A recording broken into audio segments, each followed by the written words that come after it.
The first time Iroh apologized, it sounded like love to Lena. He did not shout or throw things the way anger was supposed to look.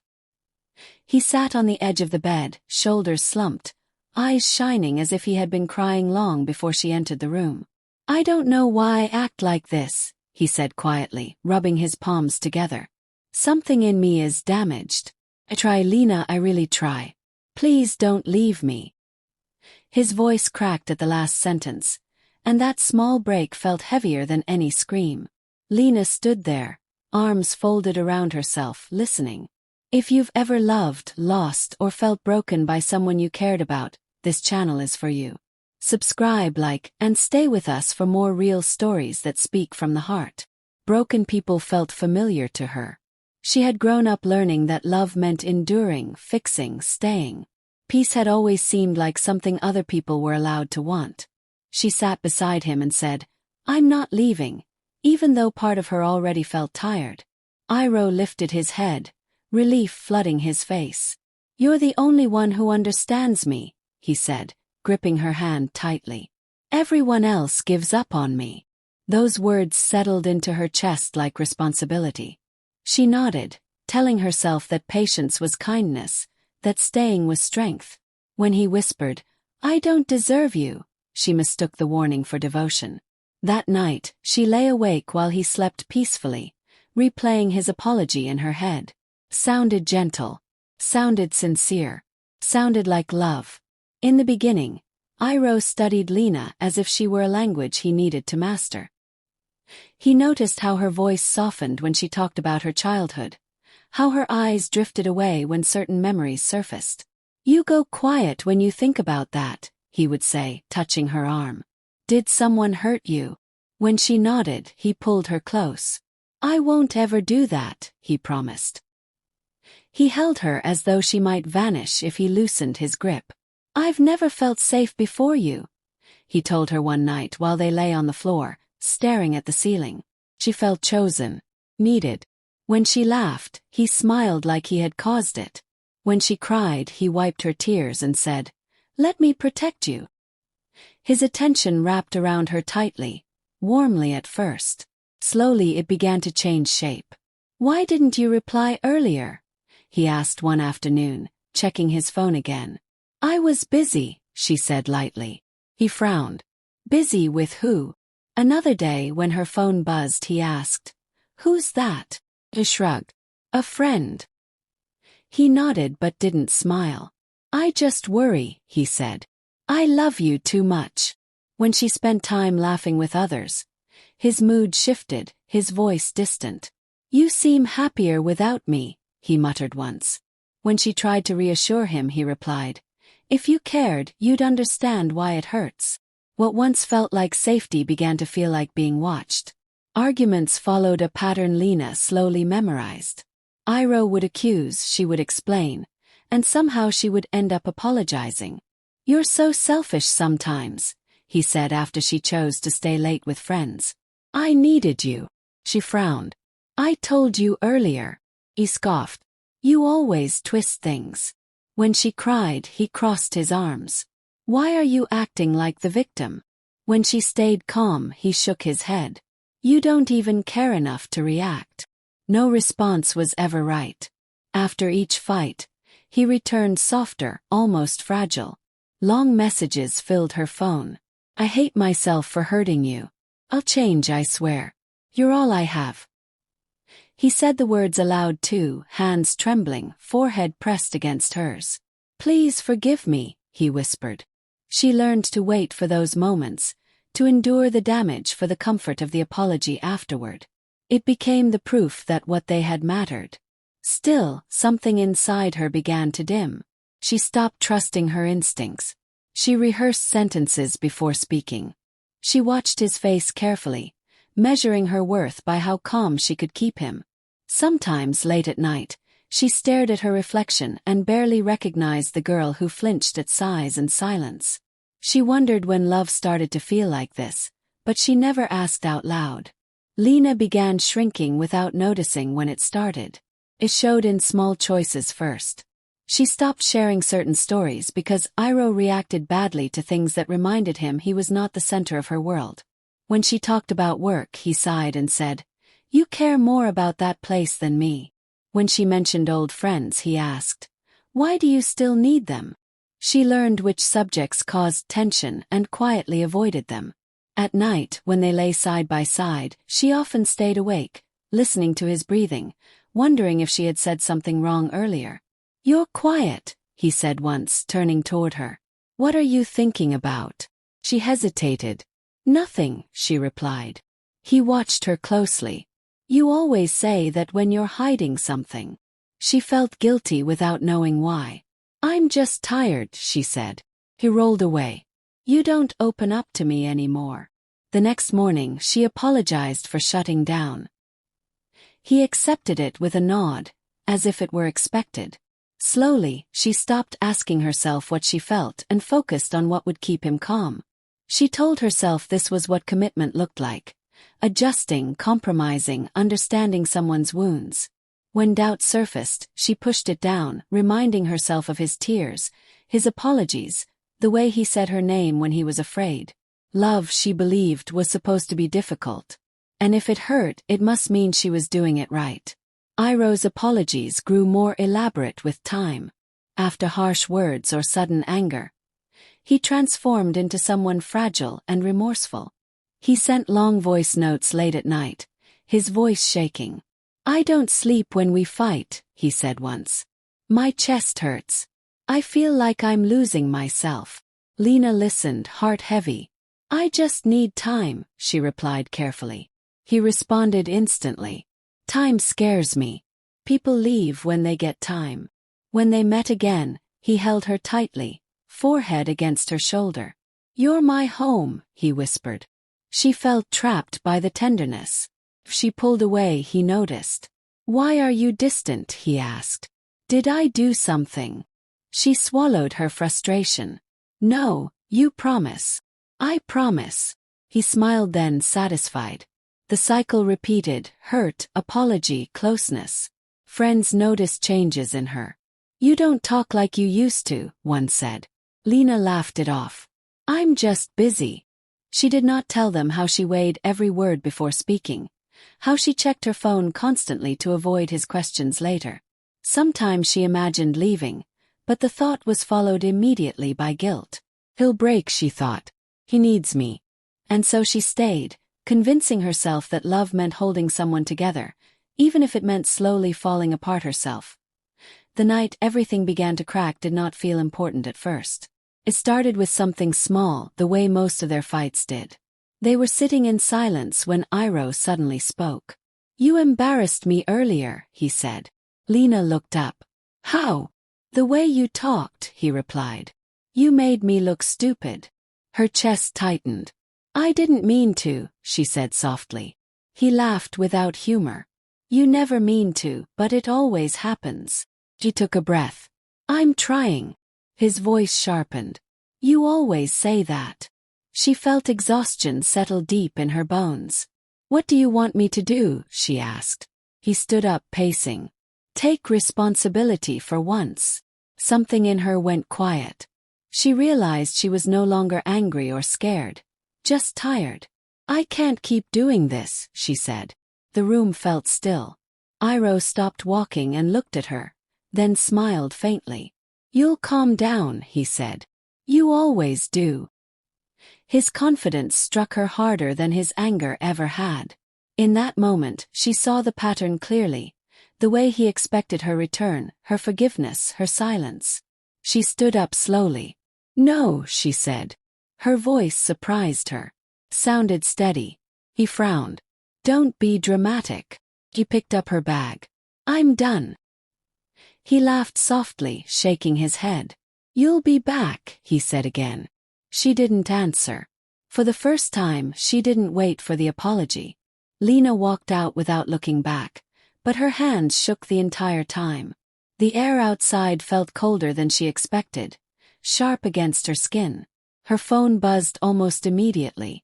She did not check it. With every step, memories tried to pull her backward. The nights he cried, the way he said her name when he was afraid, the promises that once sounded like truth.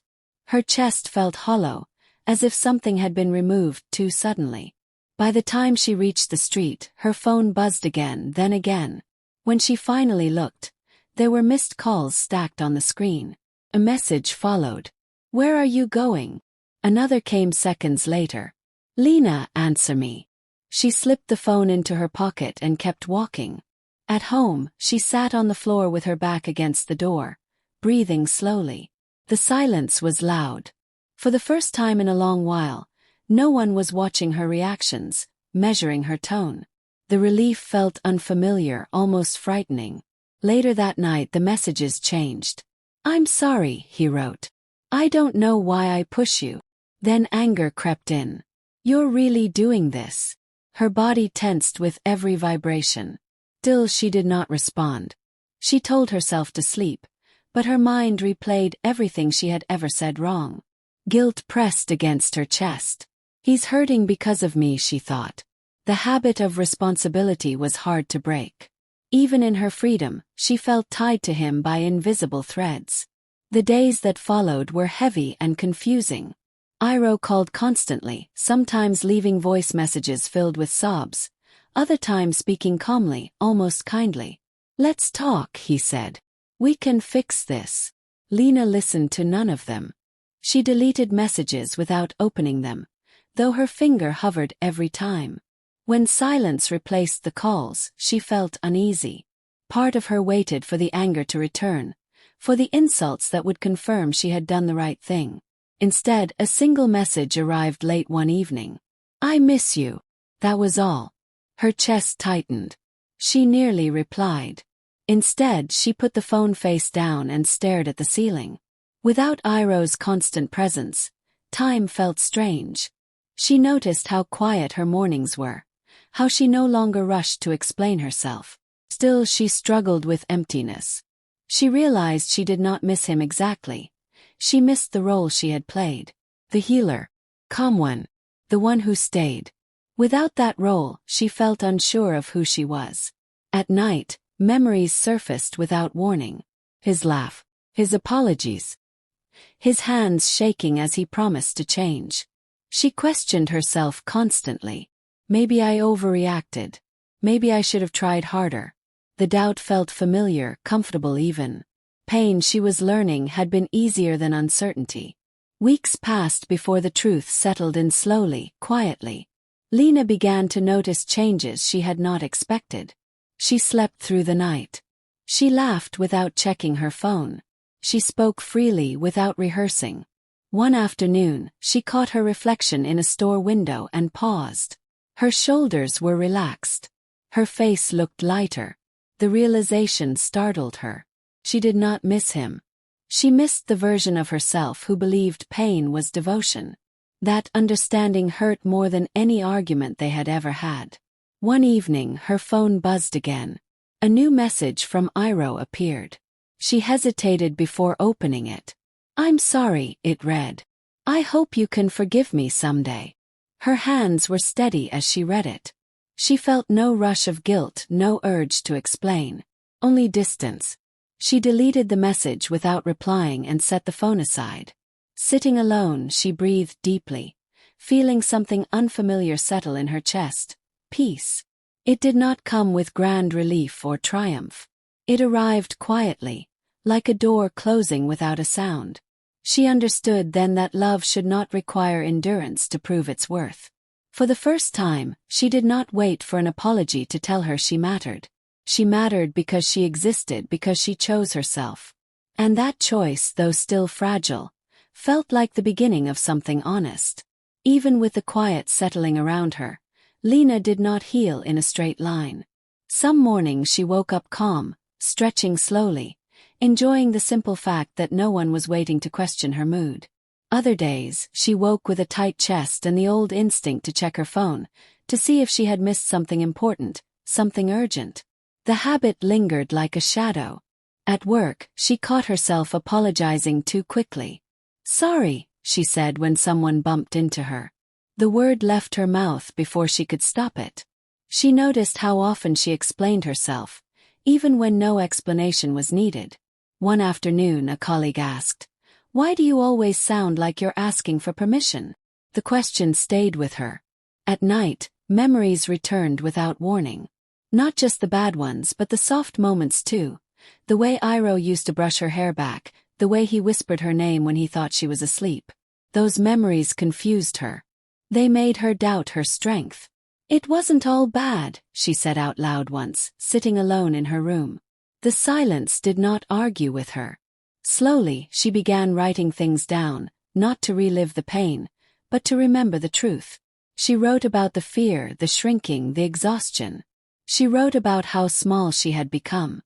Reading it back hurt, but it also grounded her. The words did not lie. They reminded her why she left, especially on the days when loneliness tried to rewrite the past. Iroh did not disappear quietly. After weeks of silence, he began to show up in places she used to go. Once she saw him across the street, standing still, watching. Her stomach dropped. He did not approach her that time. Another day, he sent a message that felt almost polite. "I saw you today," it read. "You looked okay. I'm glad." Her hands trembled as she held the phone. She did not reply. Later that week, he called from a new number. She answered without thinking, then froze when she heard his voice. "I just wanted to hear you," he said softly. "I won't keep you long." She swallowed. "You shouldn't call me," she replied. There was a pause. "You sound cold," he said. "I guess I deserve that." Guilt flared instinctively. She caught it this time. "This isn't healthy," she said. Her voice shook, but she did not stop. "For either of us." He sighed deeply. "I knew you'd turn into this," he said. "You always leave people behind." The words were familiar, sharp, aimed to reopen old wounds. She felt the urge to explain herself rise, then fade. "Goodbye, Iroh," she said, and ended the call. Her heart raced, but underneath the fear was something new: control.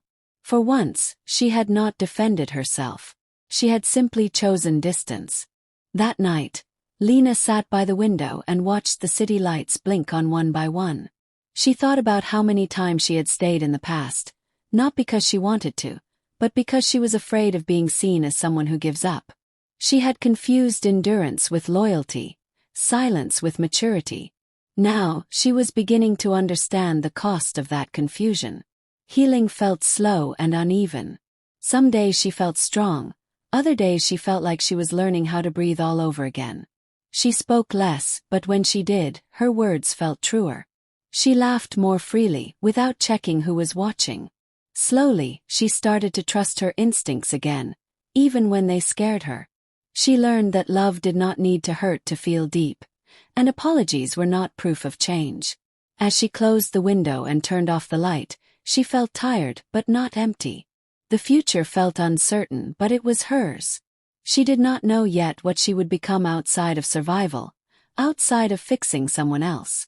But for the first time, that question did not frighten her. Felt open, felt honest. And that was enough to keep moving forward, one quiet decision at a time. Lena began noticing small details about herself that had been buried for years. She liked the quiet of the mornings, the way sunlight fell across the floor, the soft hum of the city waking up. She started walking in parks, listening to the wind through the trees, feeling her own pulse without measuring it against anyone else's. She realized how often she had silenced herself, bending to someone else's rhythm. Now she spoke when she wanted to, without rehearsing sentences. One afternoon, she laughed freely at a joke a stranger made in a cafe. For a moment, she caught herself expecting disapproval, imagining Iroh's voice criticizing her tone or her timing. When nothing happened, she felt an unfamiliar thrill, a kind of lightness she had not known for years. That evening, she wrote in her notebook, "I am allowed to exist without breaking for someone else." The words felt revolutionary. She read them again and smiled. Slowly, Lena was discovering her own voice, a soft, steady echo that was hers alone. Did not demand perfection. Did not bend to fear. It existed simply because she existed, and that truth felt stronger than any apology ever had. Her friends noticed changes too. "You seem different," one said over coffee. "Happier." Lena shrugged, unsure if she wanted to share everything she had endured. She said, "I'm learning to take care of myself." The words sounded strange even to her ears, but they were true. For the first time in a long while, she felt capable of being fully present in her own life. She stopped canceling plans to answer texts, stopped shrinking when someone looked at her with expectation. One evening, while out with friends, someone teased her about being too careful in love. Lena laughed. She realized she had been careful for years, but not in the ways that mattered. She had been careful with her heart around him, constantly protecting, negotiating, justifying. Now she felt brave in ways she could not yet describe. She was reclaiming small pieces of herself, one conversation, one decision, one moment at a time. And every time she chose herself, she felt a pulse of power that reminded her she was still here, whole enough to start again. Yet healing was not linear. Sometimes late at night memories slipped back in. She remembered Iroh's soft laugh, the way his apologies had been tied to manipulation, the way she had learned to live for them. She remembered the nights she cried alone while he slept beside her, the words she rehearsed, the fear that she could never do anything right. These memories were heavy, but Lena began to meet them without panic. She wrote them down, gave them names, and placed them carefully into the past where they belonged. One night she whispered to herself, "I forgive myself for believing in him too long." The act felt radical. Forgiveness, she realized, was not for him. It was for her. An acknowledgement that she had endured, that she had survived, and that she deserved peace. For the first time, Lena could look at the past without flinching. She could feel her own heartbeat and recognize it as hers alone, not a measure of someone else's needs. That understanding, fragile as it was, became the backbone of her new life, a quiet, steady foundation she could finally trust. Lena began to explore parts of life she had ignored for years. She wandered through bookstores, ran her fingers over spines of novels she had once passed by, and bought books just for the pleasure of holding them. She joined a painting class, hesitated at first, but found joy in the messy swirls of color on the canvas. Each stroke felt like reclaiming a piece of herself she had lost in the weight of Iroh's presence. One evening, she painted a small figure standing alone in a field. She titled it Freedom. When she showed it to her friend, they smiled. "You look lighter," her friend said. Lena nodded. She felt it too. The lightness of being fully present in her own skin, of doing things because she wanted to, not because she had to survive someone else's emotions. The world, she realized, did not stop when she chose herself. It went on. And for the first time, Lena felt she could go on with it, fully awake, fully aware, fully hers. There were moments of doubt. Sometimes, in crowded places or quiet mornings, Lena would feel a pang of fear that she would never love without pain again. What if she made the same mistake? What if trust always meant vulnerability to hurt? She acknowledged these fears instead of burying them. One rainy afternoon, she sat on the balcony with a cup of tea, watching droplets race down the glass. She thought about love, the kind she had known and the kind she wanted. "I can choose differently," she whispered to herself. It felt almost impossible at first, but the more she said it, the more it anchored her. She realized that the mistakes of the past did not have to define her future. She was capable of kindness without losing herself. She could care without shrinking. And in that quiet, rainy moment, Lena made a promise to herself. She would no longer let love sound like apologies. It would sound like respect, warmth, and freedom. Her interactions with people slowly transformed too. She no longer measured her reactions, weighed her words, or tiptoed around someone else's moods. At work, she spoke up during meetings, her voice steady. She shared ideas she had once doubted, laughed freely in the cafeteria, and even offered gentle advice to colleagues without fear of judgment. Friends noticed the change. "You seem unafraid," one said. Lena laughed, a soft, easy sound that surprised her own ears. It felt good to exist in the world without calculating every step, every gesture. She began reconnecting with old friends she had distanced herself from, ones she had left behind because they reminded her of independence she had once forgotten. Each connection, each conversation, became a reminder that she could love and be loved without fear. She didn't need constant validation. She didn't need apologies to feel valued. She only needed herself. Lena discovered joy in solitude as well. She would take long walks in the evening, letting the quiet streets carry her thoughts. She noticed the rhythm of her own breathing, the soft hum of distant traffic, the way her feet hit the pavement without hesitation. She began writing again, not to process pain, but to explore ideas, dreams, and stories she had ignored for too long. One night, she wrote about a woman standing in a field, arms wide, embracing the wind. The character felt like a reflection of herself. Lena smiled softly. For years, she had measured her life through someone else's reactions, gauging every movement, every word. Now she was free to create her own rhythm.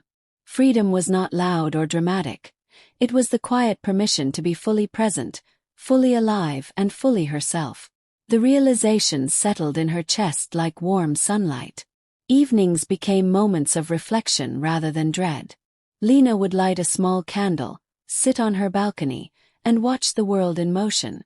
Occasionally she thought of Iroh, not with longing but with clarity. She remembered the way she had shrunk, the way every apology had felt like a tether. She remembered the weight she had carried, believing it was love. But the memory did not make her bitter. It made her stronger. She whispered to herself, "I survived it. I chose me." The words tasted sweet and powerful. She understood that her endurance had value, but her choice mattered more. No one could rewrite the story she lived now. The past had shaped her, but it no longer controlled her. Every breath she took felt like a quiet celebration of autonomy. And slowly, she felt a sense of gratitude, not for what she had endured, but for the strength she had discovered within herself. Time did not erase the lessons Lena had learned. She carried them like gentle reminders, etched into her daily life. She laughed more freely, spoke without hesitation, and trusted her instincts without fear of judgment. The shadows of her past remained, but they no longer dictated her decisions. One afternoon, while sipping tea at a small cafe, a man she had briefly known smiled at her. Lena returned the smile without fear, without expectation. She realized she was capable of connection without compromise, of affection without self-erasure. That evening she walked home, feeling the cool breeze on her face, aware of the rhythm of her own heartbeat.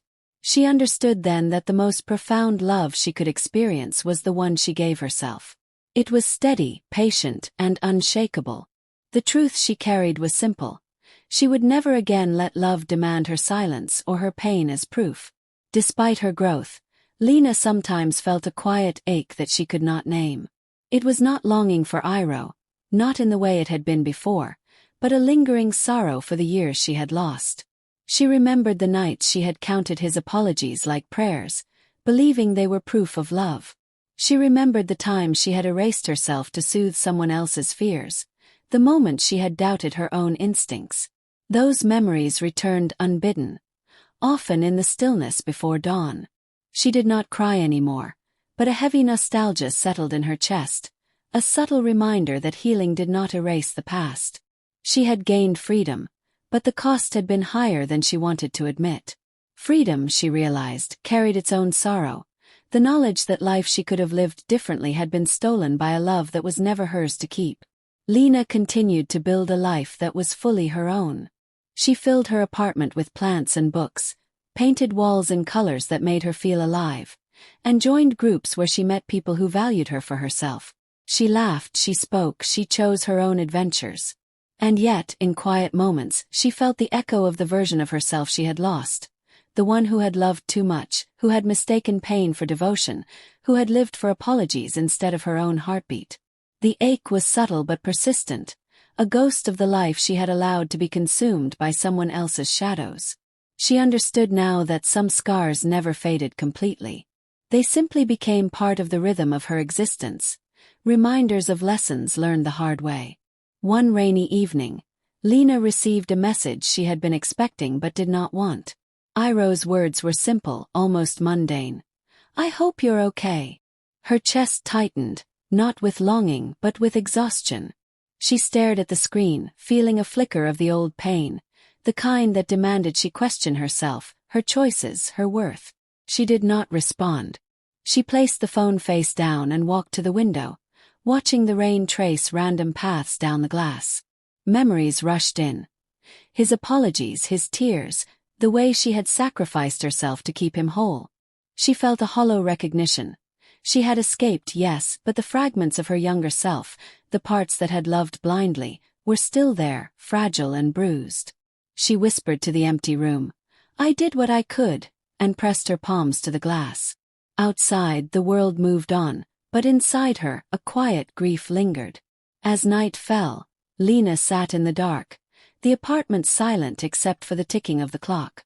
The truth settled over her like a weight she could not shake. She had survived him, she had chosen herself, yet a piece of her would always ache for the innocence she had lost. Love had taught her strength, but it had also stolen something precious: trust, faith, and the belief that pain should not be part of devotion. She realized that some endings are not about triumph, but about recognition. She was free, but she was lonely in ways that strength could not fill. The realization brought tears she did not fight, warm and steady, as if the grief itself had a right to exist. Lena understood finally that survival was not victory. It was merely the cruel clarity of what remained after love had sounded like endless apologies.